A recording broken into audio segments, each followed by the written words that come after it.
can I ask you to tell us a little bit about yourself, your name, your business, and what you do normally day to day?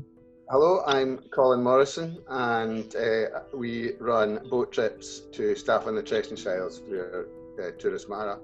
I'm Eilean. I work for Raasay Distillery, as you said. I'm marketing manager. I started with the business in November 2018 doing business development, and one of my primary tasks was to project manage an Isle of Raasay gin, which we launched last July 2019. Which has been a very fun project to work on.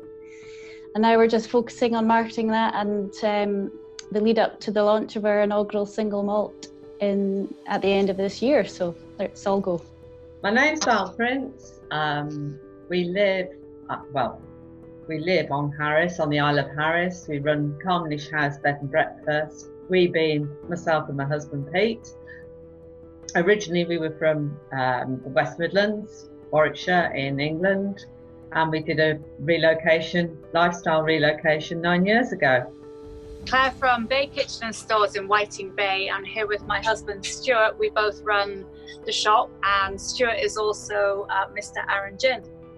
Yep, my name's Stuart Fraser. I'm currently helping in the shop. My main role is running the Isle of Arran Gin Company, which is, like so many other businesses, somewhat mothballed at the moment, so I'm back helping in the shop. My name's Nicola Gregg, and I run a grocery shop and several post offices on the island of Arran. How's your community been responding to this COVID-19 lockdown?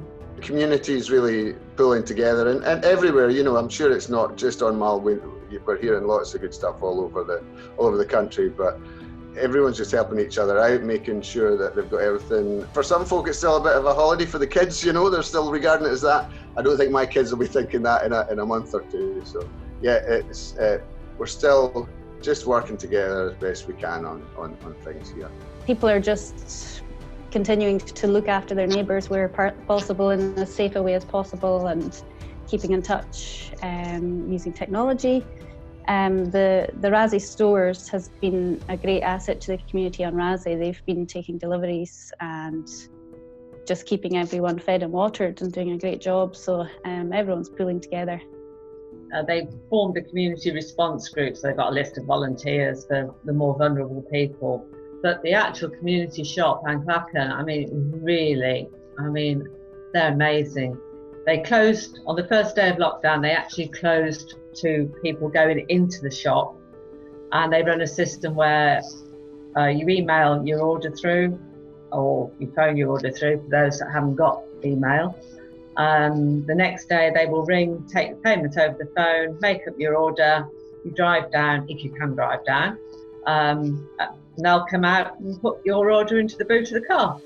Our neighbours and customers seem to be very appreciative of what we're trying to do, which is just keep an essential, food service open to them. The way people are expressing that is just coming in and talking to us and telling us that they're glad we're here, and we've had some lovely messages of support on Facebook and on social media. So yeah, it's great. I think we appreciate that. It works both ways. They appreciate us, and we're here to serve the community, really. I think the community, again, like any crisis that happens in this area, everybody just pulls together, and it's just so fantastic to see. And obviously lots of people staying at home. We're all just thinking of who are our neighbours. Do they need help? Is there something that we can do to help that neighbour? Folk are coming out and getting other people shopping, all tying in together.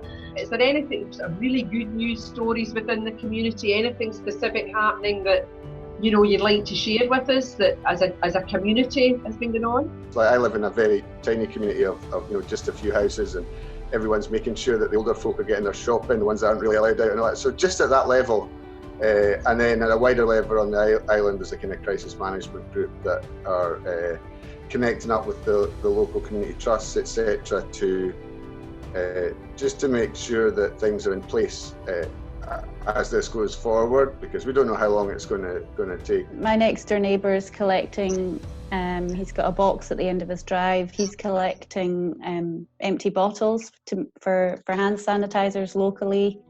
So I think everyone's just doing whatever they can, but it's difficult with the restrictions to be able to do as much as you'd like. I think, to be quite truthful, I mean, apart from the actual shop and that, it is pretty, because we don't see anybody. We literally do not see anybody.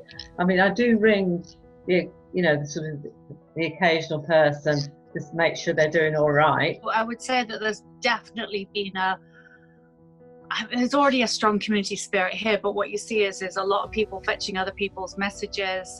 It's not just the people that are kind of officially volunteering to be delivery drivers, but it's the neighbours that are picking up other people's papers. There's one or two people I can think of who live up the back at Knockenkelly and Auchencan who are literally coming down, and they've got 5 different newspapers to get, 5 different accounts for this to be put on, and they're managing and juggling, and it's also the reaching out, people calling saying, have you heard from such and such? And I think people really understand that we're a hub, and they are using us as a network in a way to make sure that we're hearing from folk. It's been lovely to see lots of people spending their hour that they can go out for exercise, collecting litter, tidying up the communal areas in the village, painting the park benches. So people here are not always great at staying indoors, so they're using the time as well as they can, and the community is going to benefit from it.